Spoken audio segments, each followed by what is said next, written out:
Hello, I'm Ricky. And I'm Joe, and this is Season 8, Episode 15 of the Beer and Broadband podcast, slated to come out on October 6th, 2025. It's the official start of spooky season, or spoopy season, depending on who you are out there, and I'm all here for it. We're going to start our spooky season with an Apple Crumble Brown Ale from Southern Tier Brewing. It's 5.5% ABV, and it's... Small batch series Apple Crumble Brown Ale is out of this world. Notes of apple and cinnamon fold together with warm hints of vanilla and brown butter on a nutty brown ale base. So good, everyone in the galaxy wants a taste. And like I said, this is from Southern Tier. So Ricky's had a little bit. That's very good. Yeah. That is a slice of pie made with like some brandy and the kind of whatever you call that goo, the compote. Yeah. Just put into a glass. Yep. They really nailed that flavor profile. Southern Tier sometimes does some amazing stuff with their brews, and this time it might be my favorite beer of the season. It's really good. Yeah, they really nailed it. I'm definitely gonna buy more. Yeah, it's a time of year that I think it's really overcome with like pumpkin flavored stuff and things like that. We've had some other like apple pie sort of type of beers, stuff like that. I think this probably nails it the most authentically. Yeah. Like I don't remember if we tried it for the podcast or it was pre-podcast days, but I know I used to try and make a caramel apple pie mead. Yeah. And that was pretty good. But as much as that was good, that didn't accurately nail the flavor as well as this does. I agree completely. This has got like that brown sugar, the caramel, the apple flavors, the cinnamon, the nutmeg, the allspice, a little bit of clove in there. Like you can just taste all of it. Yeah. Whereas our beer last week, we kind of said, I don't know. There's citrus for sure, but I'm not sure I would know this was key lime without being told this was key lime. You could serve this to me as nothing but a brown liquid in a glass. And on one or two tastes, you're going to know that's an apple pie something. Yeah, absolutely. I mean, I don't know who wouldn't enjoy this beer. Venus drank it and was even like, what? She didn't love it because she doesn't like beer. But, yeah, the brown ale was probably a problem for her. But the rest of the flavors. Yeah, the rest of the flavors, she was just like, that smells like a pie. I don't know who wouldn't like this beer. Maybe if you don't like apples, I guess that would be the only person that I could think of that wouldn't like this beer. If you don't like apples, don't drink this beer. If you like apples and apple pie, there's no reason that you wouldn't want to at least try it. You might not like beer. So I guess that'd be the other thing. If you don't like beer, yeah.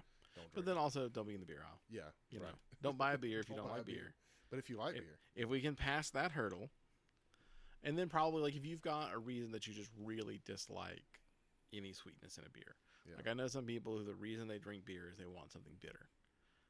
If you're that person, if you're like the triple, quadruple IPA, and you don't like any other style of beer, this is sweet. You might not like it. But if you like a brown ale, if you like anything in that wheelhouse, I think you're really going to enjoy this. Yeah, and it's not too heavy either. It's not. It's very sippable. It's nothing is overpowered. Mm-mm. So like something this complex, I would maybe not point someone to eat like with a meal, but it would definitely be great as like that little dessert drink after a meal. You know? It's definitely a sipping beer. It's like sitting outside by a campfire, or like if you have like one of those fire pits, sitting outside on your back deck or your back porch or whatever, under some fall leaves on the ground, by a fire, or sitting inside while the fire's going, watching a Christmas or Halloween or fall Thanksgiving type movie. Any of those sorts of things. This is the beer for that. Yeah, absolutely. It's also if you're eating apple pie, like pretty much any sort of like peach, apple, pear, it would go well with any of those sorts of like kind of pies. Yeah. I am just every time I drink this beer, I'm like, oh, So good. I bought a 4-pack, and I drank through all those, and then I went and bought another 4-pack just so that we could do the podcast. Yeah. I think I've got like one or two of them left. And I kind of like just set them back there, but they are so good. They are so good. Anyways, I just gave you the RG34XX. You gave me back my Miu Flip. Mm-hmm. I gave you the RG34XX, and I put Knulli on it. Now, the Miu Flip had all the box art, and you had Wi-Fi connectivity, so you could do like things like do crossplay and stuff like that, or not crossplay, connected play. You know, like if you had like a multiplayer game or something like that. Mm-hmm. Unfortunately, the Wi-Fi stack on the new Knulli build that's for the RG34XX doesn't work, and this is the first build for the 34XX, so you don't have Wi-Fi on there. So that's why there's no box art, and there's none of the other things that I would normally put on there.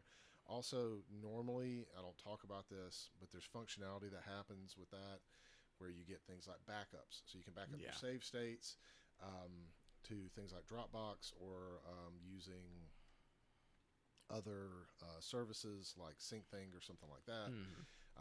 That's unfortunately not working right now because the Wi-Fi doesn't work. If it worked, then you'd be able to do that. I've shown you other like things. Yeah. That is the problem with you're just starting off on a negative note here. Yep. That is the problem with using alternative firmwares. They don't always work and have all the functionality that they provide on certain devices. That said, the stock firmware didn't have any of the extras like SyncThing and stuff like that. Anyways, the only thing that it could do, it couldn't download art or anything like that. I don't think it might be able to. That would be the only thing that it could have possibly done was downloaded box art, but it already came with all the box art and everything on it. So I don't know. It's a toss up. But I didn't like the stock firmware as much. I enjoy using Knulli more. There's also MuOS and a couple of other alternative firmwares that work on this thing. So far, Knulli is my favorite. It's not the only one for everyone, but you're not really reviewing Knulli. That's just a caveat that I'm putting out there before you start talking about your experiences with the Game Boy Advance, like the candy bar shaped horizontal Game Boy Advance, looking device that Ambernick put out. And you've got a Game Boy that's modded sitting in front of you, and you've got that. So talk away, man. It's such a close replication that I thought you were just handing me a Game Boy Advance, because there wasn't a whole lot of context of like, this is what we're reviewing today or something like that. It was just like, I knew this episode would be happening, and you handed me a Game Boy Advance, and I flipped it over and saw there wasn't a place to insert a cartridge, and I said, oh, whoa, this is emulated. It scratches a lot of that feel. I think it probably has the same downsides a Game Boy Advance does. You don't actually have like a stick. You're using the D-pad. Right. And I did like that it had 2 additional buttons. That was kind of fun. Took me a second to figure out. I didn't realize that the 2 buttons were there right away because they're like merged into the side. So I was playing Doom, and I'm like, how do you shoot this gun? I've tried every button until I looked down a little bit closer and saw there was a second row of buttons, and then shoot was on that second row. So like, if you're gonna play games that are easily played with the D-pad, you're probably fine. I will admit I missed the stick, but that's just an advancement of technology Game Boy Advance didn't have. So maybe don't play a PS2 game on there if it even can emulate PS2 games. PS2 games. Okay, then boom, it's in its wheelhouse. Yeah. I guess PS1 games are technically there, but the PS1 stick acted a lot like a D-pad. Yeah, the PS1 stick was technically a D-pad emulator. Yeah. It wasn't. The first PS1 controller didn't have a stick on it. That didn't come till later. No, okay. That didn't come till later in life of the PlayStation. Yeah, I never had the PlayStation 1. I did. I had every version of the PlayStation 1 that was released. So I had like the Fat, and then I had the Slim, and a couple of other, because I had to replace mine a couple of times, and I also had like both versions of the controllers. So towards the end of its life, it came out with the they didn't call it the because it didn't have a rumble on it. The whatever the name of the controller was that PlayStation 2 got, they didn't have that. That was the original PlayStation 2 controller, and they kind of released it for the PS1 because it would work, but it only emulated the it just emulates the D-pad. The D-pad essentially. Yeah, it's not got the 16 degrees of motion or whatever that is. Yeah. 6-axis controller. That's 6-axis. There you go. Anyway, so back to you and you're talking. Yeah, so I mean, pretty fun. I'm not gonna lie. I don't know what it costs or anything like that. Yeah, it's just a first impression, but it nailed that Game Boy nostalgia way more than anything else you've given me before. Because part of that also nostalgia is I played a lot of Game Boy Advance. I did have a regular Game Boy, but not for that long before I got an Advance. You know, I maybe had it for like a year and a half. So most of my handheld gaming was on a Game Boy Advance. So to hold that form factor again, and for it to feel so much like I remember it feeling, was pretty cool. Yeah, it is pretty awesome. It is. So there's some drawbacks in my mind. I'm not gonna like taint your experience by talking about them now. I'll find them. Don't worry. But it is one of my favorite ways to play Game Boy Advance games, and to play any game that was like a handheld game. So Game Boy Advance, Game Boy Color, Sega, Game Gear, and the Wonder Swan and things like that. Any of those that were designed to be like small screen handheld games is just so wonderful to play on this thing. Yeah. Now, you're not going to play PSP. Anything that's like after the PlayStation really is not good for. I mean, you could play PSP, but the screen's just not the right ratio and stuff like that. Plus, it's like a 3.4-inch screen, which like the difference between a 3.4 and a 3.5-inch screen or a 4-inch screen is actually significant when you're talking about an aspect ratio like this. So, not my gaming setup for other things like that. But if I just want to go throw something in my bag, like it's got a nice little carrying case, it's leather that came with it. I don't know if the newer ones. Well, I bought this one directly from Ambernick, and you can get it off Amazon and stuff like that. But it has all of the bells and whistles of something that I want when I want to play a Game Boy Advance. So I was an adult when the Game Boy Advance came out, and picking this thing up just took me right back to those early adult years where I was sitting down and I was working, but my job required I sit in a car a lot and observe things. So, you know, I'd on breaks or something have that, take it and like play a quick round of Tetris or something like that. Or like even if I just went to the park or something and, you know, I was just kind of hanging out. Sometimes I'd have that in my pocket and I'd just take it with me. The Game Boy Advance was just such a like good way to play role-playing games too, and I played through like you know, a bunch of the Final Fantasies and stuff like that on it. It just it was a good thing to have, and this just hits that nostalgic scratch so well. I don't like it as much as I like my Miu Mini Plus. My Miu Mini Plus is like my preferred way to play. Like if I'm going on a trip or something, I probably wouldn't carry this with me on a trip. But if I'm just lounging around, like sitting outside at the campfire or something like that, and I don't want to like have to carry a portable battery pack or something, I want to be able to play for a while, this is the thing that I'm going to probably play most things on. SNES, Nintendo, stuff like that plays really well on it. So it's a good little device to carry around. We'll see what you think. I will tell you the price point. It goes somewhere between $80 and $90 for that. Generally, you can get it for around. I think on Amazon it's on sale right now for $79.99. Okay, that's not bad. Not bad for what you're getting either. Yeah. So we'll see what you think about it in a couple of weeks. Probably before the end of the season. Yeah. So let's talk about Voyager 1, and it's still going on. I just think that this is like neat. Yeah. We're still getting back information from Voyager 1. It's left our solar system at this point in time. Oh, yeah. Look, once it's going in space, it don't stop until something else hits it. Well, I'm surprised that it hasn't got hit by an asteroid in the asteroid belt yet. I know that the asteroid belt is not like just like full of asteroids like you would think of. like, you know,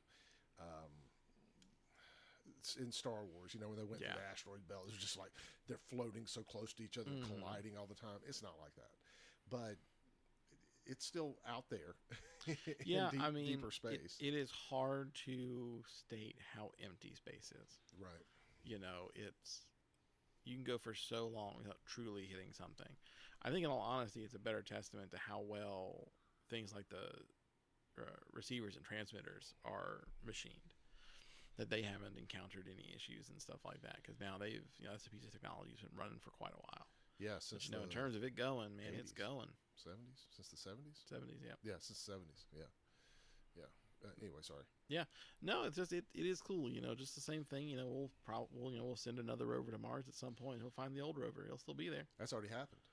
Oh, we already sent another one. Yeah, we already sent because we had like the original. Was it Discover? No, that was. That's true. That's true. The original. Like, the very original one. There, what's already found. The new rover went up there and found it, and but I'm saying they even shut that rover down.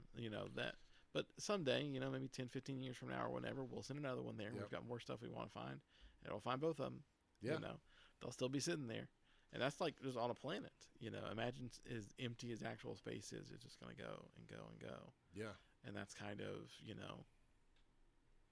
the mystery of it. Space. I feel like a lot of people understand how big space is and understand at a conceptual level it's empty. But like the average layperson knows so many things that are in space. Yeah. Right? Like even just our own solar system. If you even know a couple of the moons, you're already at the point that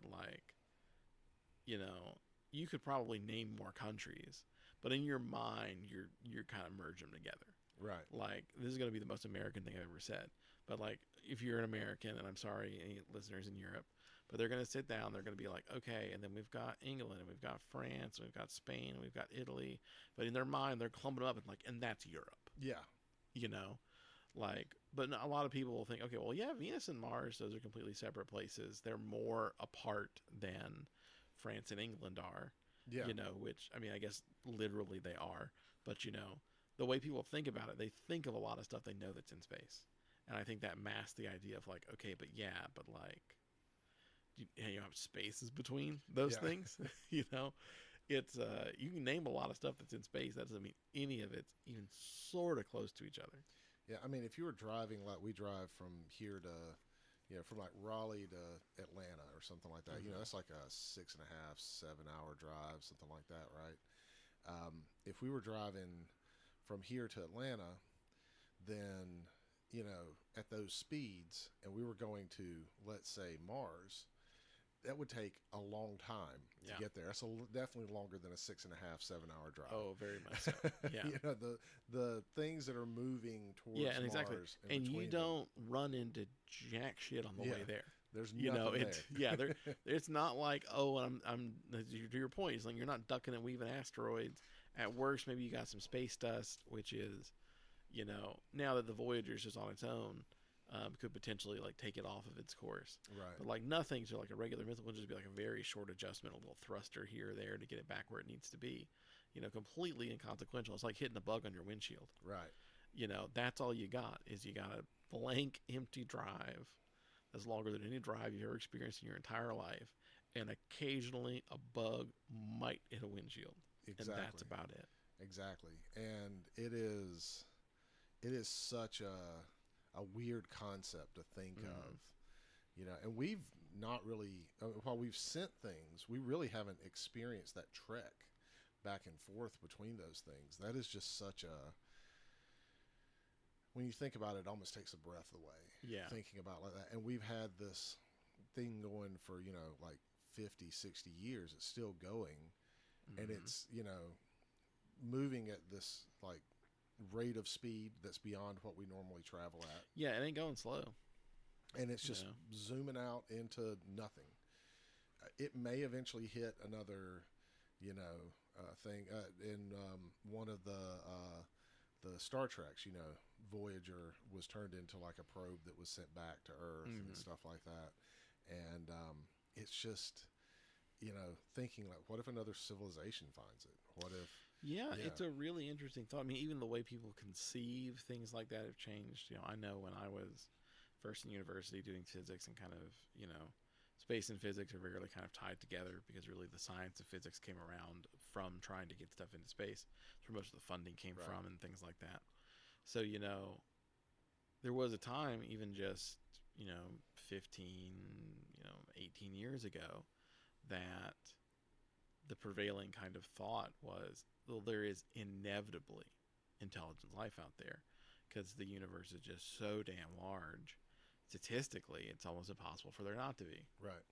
And now the prevailing thought is actually we probably are the only intelligent life out there because not only is that infinite, well, near infinite, so is time. Right. And if other intelligent life existed, they also had all these billions of years to get to the point that they're sending stuff out there. And so if we've not received anything, or we're not seeing any signals out there, the chances that they are there is very low. At least that that they exist at the same amount of time that we exist. Right. Because these signals we send out, sure, they don't happen instantly, but they're still going pretty fast. If you achieved space flight 800 years ago, you could still be in a massive area, and we should be getting those signals right now when you were sending out your radio waves and stuff like that. Mm-hmm. So it's interesting to think about. Who knows what we'll think in 15 more years? Yeah, that's kind of the fun thing of it, and especially is now that it's not funded the same way it used to be funded. So we're not doing as many physical discoveries, and we're doing a lot more thinking about it and a lot more planning where we want stuff to be, and stuff of that nature. It's not the space race where $1.5 billion is being thrown at it, and you're chucking a new thing up there every week. Right. It's interesting to see where it all goes. I do think it is one of those really fascinating sciences that really did kind of fall off once there wasn't the political ego involved of it, of getting to the moon. Space was it. Yeah. Space was the thing. Space was going to change it all. And then, we kind of didn't do too much with it, in all honesty. Well, I mean, aside from looking at stuff to mine for corporations to have more materials, really haven't done anything in the last 15, 20 years. A lot of good satellite tech, a lot of refining what we could already do has happened. Yeah, but that's more Earth focused space stuff that's near, I see what you're orbit. saying. We haven't really done anything that's outside of us, other than, hey, can we hit an asteroid and then send back a payload from that with valuable materials? That's the only thing that we've really focused on when it comes to space for the most part. At least the stuff that leaks out to the public. Yeah. I'm sure there's other stuff going on, but you're 100% right. There is no national pride in the space program anymore like there used to be. Yeah. And not the same way that we have national prides around medicine and stuff like that. We're say what you want to say. By most metrics, the American health systems, in terms of the raw science of what we're generating, we've got some of the best medicine available. Now, whether or not it's accessible as it should be is a different question. But a lot of great medical research happens here, and a lot of really a lot of great research for all sorts of things happens in America. But the same way that we might say, man, we really do technology really well. We do computers really well. We do medicine really well. We do this other stuff really well. A lot of people will maybe say, well, yeah, we got NASA. Yeah. But you couldn't get someone who would say well, sure, India just got to space, but they're not in space like we're in space. Right. Most people are like, oh, cool, India's got a space program. That's cool. Yep. It's just kind of a footnote for every place, but I think space is fascinating and wondrous, and it brings us so many things that are hopeful and possible, but it also is terrifying and Lovecraftian in many ways. It's maddening. So I'm glad that we're getting stuff back from Voyager. Still, I hope that we continue to get some throughout my lifetime. Oh yeah, I'm sure we will. We'll get more and more messages. They just take longer the further away it is, but at the end of the day, it's still always being sent. It's always going to be received until they decide they're going to turn off receivers and stuff like that. Or something just stops. Yeah, or it breaks. I think it's more likely it breaks than it stops. That's what I mean. it hits something and is destroyed or something like that. Yeah, I was even thinking just natural mechanical wear and tear. Like eventually, like power going to be issues, things like that. Just defaults in the machinery. But it's interesting, and I don't know. I have a really weird take on this, and maybe this is going too much in a different direction for the topic. But I was always fascinated by how much we really cared about space, but never flipped around and been like, we also don't know a lot about the ocean. Yeah, and we don't care about that. That's weird. Well, see, I have a theory for that, and I'm going to put a conspiracy hat on. Okay. Anything we discover in space is of very little immediate consequence. If we landed on Mars and Mars was full of really cool, amazing resources, that is exactly as you said, it's a hopeful thing for tomorrow. Right. It's like maybe they've got so much really good stuff, we should go figure out how to mine it. The ocean has an immediate impact on us. So we go into that ocean and we realize we're fucking it up more than we already know we're fucking it up. There's like an immediate call to action and responsibility there that I think a lot of people who fund science don't want. That's probably because a lot of science is funded by private corporations. Does the oil industry want us to really know, or the plastics industry, know really how bad the plastic problem is? And it's not even that they know it's worse and they're hiding it. It's just like, as we talked about in the episode, you keep rolling those dice, you're going to get a bad roll sometimes. Yep. We spend enough time in that ocean, we're going to figure out we fucked it up in a whole new way we never knew we fucked it up. We're going to find out that something's wrong that we didn't know about. Mm-hmm. We got a whole new horror that we have to deal with. There's some damn volcano slug or something down there that only eats one particular thing, and it's dying from the plastic. And who knew it was a cornerstone species of some particular ocean? And we should know those things. It's important to save our planet. I'm not saying we shouldn't do those things. We need to do those things. But I can understand how that was not as clean of a thing as but what's up there? We haven't known for our entire existence. So nothing we learn can really be that detrimental to us immediately. Unless we find out there's a meteor coming, which is, even in that case, we want to know. Yeah. There was nothing we could learn about space that would make someone's day worse. Right. Whereas, people are just not ignoring the hard facts that we're fucking up that ocean, and we got to do something about it. It's 100% true.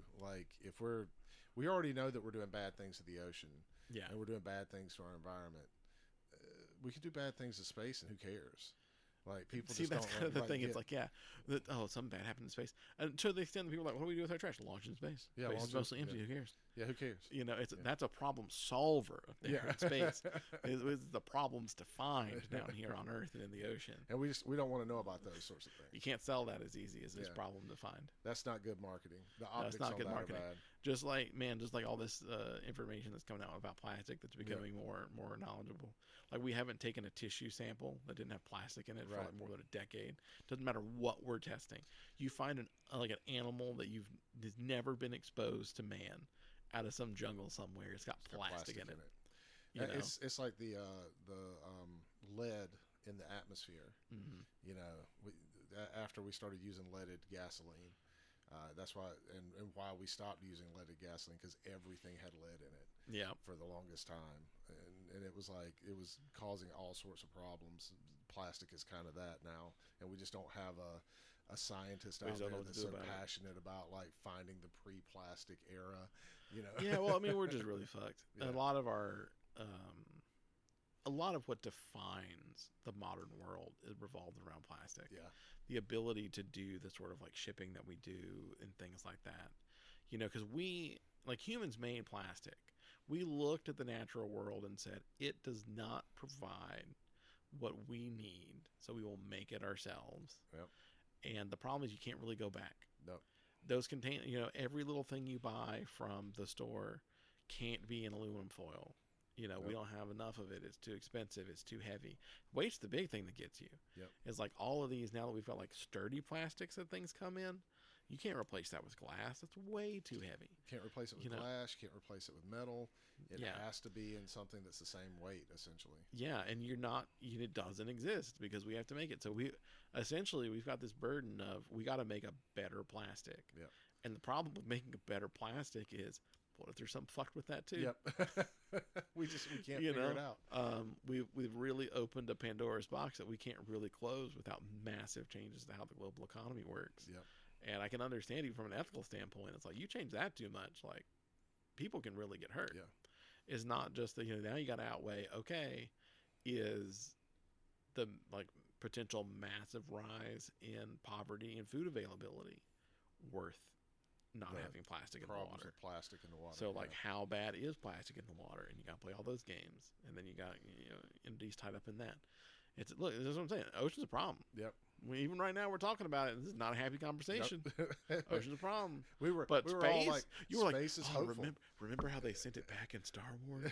With, Star Trek. Oh, the Cardinals. Yeah, he committed a sin. We can no longer be friends. No, it's Richard Scratch. New co-host next week. Yep. But yeah, it's cool. Space is cool. Getting back to that, space is cool. We're not going to mention the ocean anymore, just like everybody else. Well, I mean, so back to the ocean for just a second. It's not all doom and gloom though, because there are things that we know about the ocean that are wondrous that we haven't like explored further, like the giant squid and stuff like that, and like pressurization and things like that, like that we can like kind of understand better and things of that nature. So there's a lot of things down there. Oh yeah, there's tons to learn down there that we can learn, and it's not all. It's just we know so much about it now and what we're doing to it that we do have a lot of negatives. Yeah, we know we're going to find other stuff, and you're on the look for other stuff. Like we found out, I think might be orcas. It's one of those aggressive whales. I think it's the orca. I'm not sure orca's technically a whale. I think it's technically a dolphin. But I also think dolphins are whales. My daughter recently read a whale book and like had some real hard-hitting facts that like the taxonomy between whales and dolphins is complicated. Yeah. But I do believe it's orcas. I apologize to the orcas if it's not the orcas and it's something else. But one of those sea mammals that has a brain and really knows what it's doing is now, as far as we can tell, actively targeting people. Yeah. Like, not a normal behavior. It's just, it's learned people in boats are bad.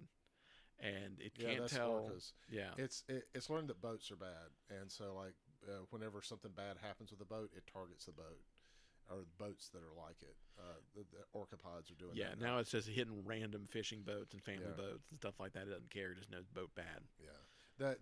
It's not all orcas. It's the ones that are up in the, like... Yeah, it's not like a global behavior, but it's like, that's a learned behavior. We don't want to be in that ocean. We're making enemies in that ocean. Right. We fucked it up. They know we fucked it up. Even with their limited intelligence, they're like, I don't like those boats. Yep. When I see a boat, most of the time something bad happens. We preemptive action on the boats. Yep. Get rid of the boats. Yep. So speaking of bad things, let's talk about Samsung fridges playing ads in the United States. They've done this in Korea, but just to set this up, and I'm going to go back to like talking about like some stuff that we talked about in our earlier episodes, not this season, but in the podcast. Yeah. Because we had some differences of opinion on some of these like advertising things, and I think we're more aligned now. But just to get to this point, Samsung has this program where when you're walking past your fridge, it will sense you. It'll wake up and it'll play you an ad. It'll play you an ad for something that it thinks that you want to know about based off of what you've got in your fridge, what you've bought and put in your fridge, what it sees you carrying by your fridge. Is it actually that intelligent? I can tell from the article that it can tell what was in your fridge previously. It's because of the advertising profile, and it can tell what you've gotten. There are sensors on the fridge on different models of fridges, so there's varying aspects of what it knows and doesn't know specifically about you in the moment. Yeah, because I think it is essentially an Android tablet, and anything that it can pull in, it can send back to Samsung. Okay. So probably more likely to know you've got Kraft singles and a block of cheddar because of branding and stuff like that. Right. Kind of thing. Okay. Yeah. But it's also going to be able to pull in information about your debit card transactions. It's going to know when you open the fridge and close the fridge what the weight of things probably are that are in the fridge based off this type of sensors it has in it. So it's going to be able to tell certain things. And if there's any NFC chips or anything like that in any of the food packaging, it'll be able to tell that. So on and so forth, blah, blah, blah. So, yeah, welcome to the dystopian nightmare that I kind of talked about in season 2, episode. Yeah.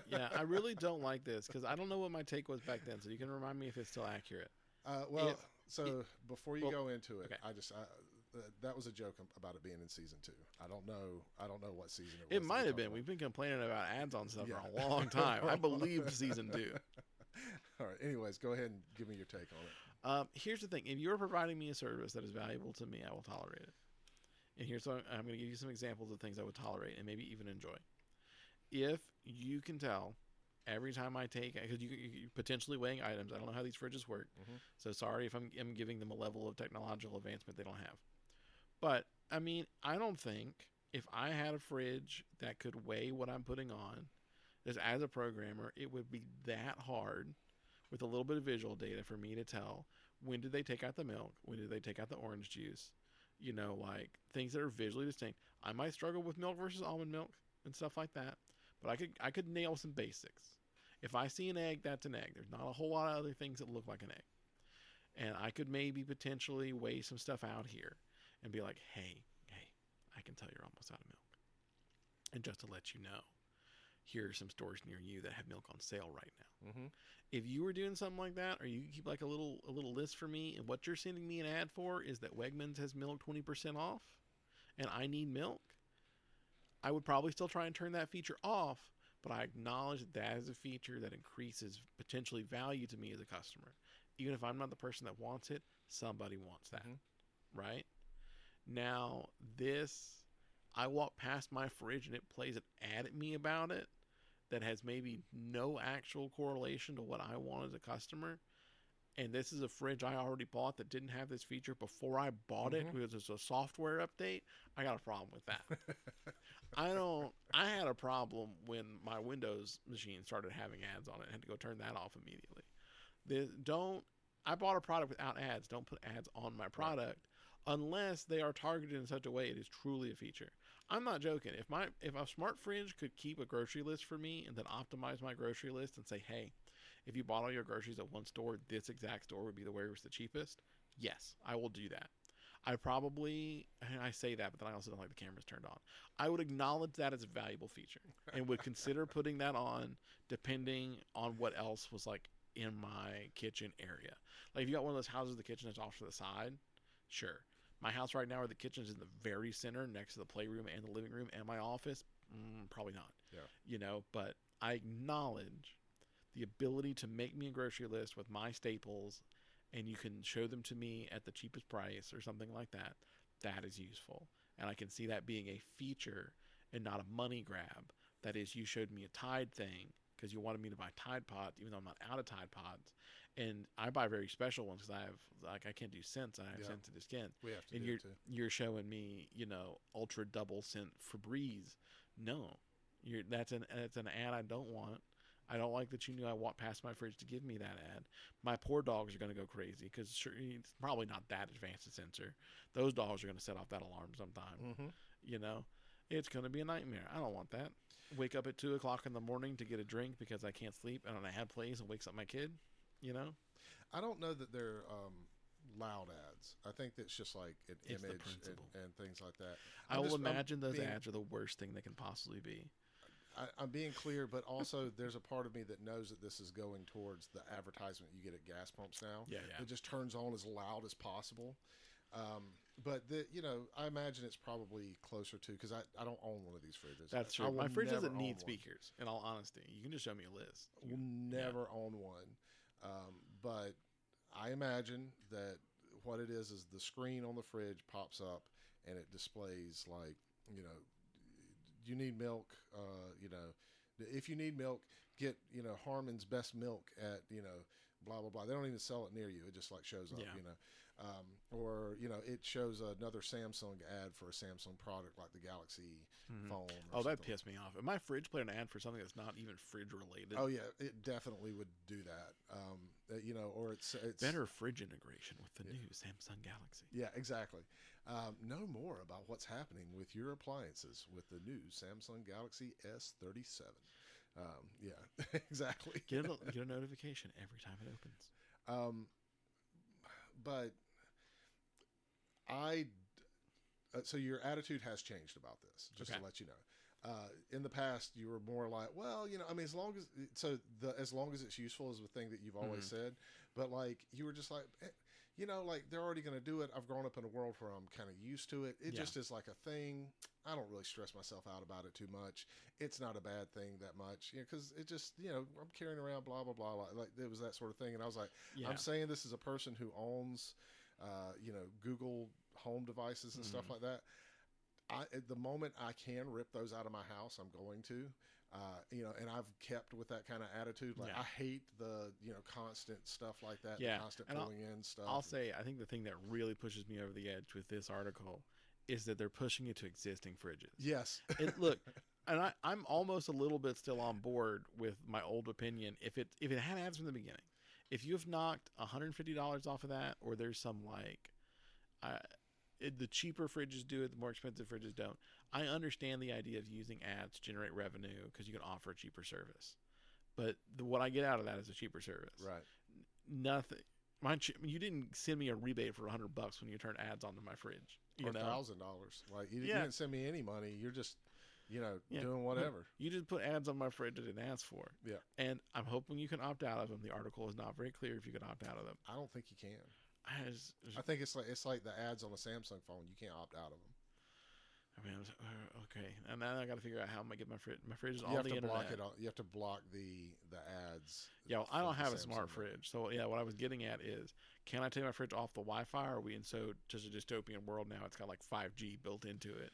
It probably will have some sort of cellular or that now they're not doing cellular service. What they're doing is they hop on like multiple Wi-Fi hotspots that local devices close to them do, kind of like you would get from like a Zigbee setup or something like that, where they like share the bandwidth, and then they send the information between the two until it gets to a place that has internet connectivity, and then it uploads and downloads and sends stuff. No, I hate that. Yeah, so if you've got a Samsung fridge, probably don't update. Anyways, I don't think you can with a silent push. You gotta go turn firmware upgrades off right now. Yeah, that's what I'm saying. Like turn it all off. Like make it that hackers get into your fridge. Yeah. You need a security update. Yeah. What are they gonna do? Rate the temperature 5 degrees? Salmonella. Just turn the functionality off. Look, on this note, I was reading a really well written post from someone who had done like some analysis on the cost of like common fridge things.